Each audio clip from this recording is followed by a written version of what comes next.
Écoute, je suis arrivé à Tunis avec Alban il y a un jour et on est venu ici tout simplement pour prendre le pouls de de ce moment démocratique extraordinaire qui va avoir lieu le 23 octobre.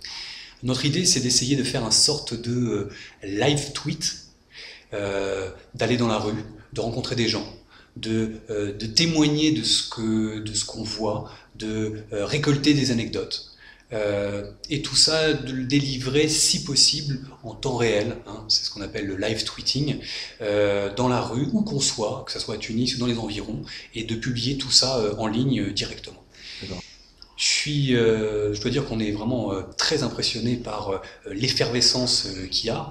On a rencontré notamment des représentants d'un mouvement spontané et on voit cette démocratie naissante des individus, même entre eux, qui cherchent à organiser un message politique. Et pour nous, notamment les Français, c'est quelque chose d'assez extraordinaire de voir encore une fois, cet embryon naissant d'échanges, de communication. C'est assez extraordinaire.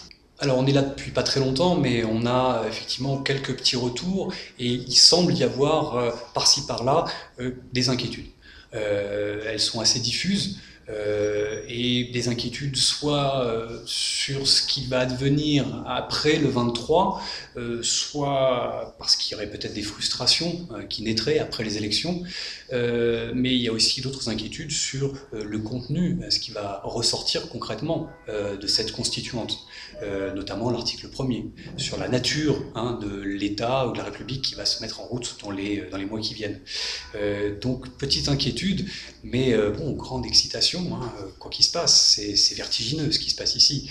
Et être ici aujourd'hui, c'est être dans un moment de l'histoire tunisienne et même mondiale qui est faramineuse.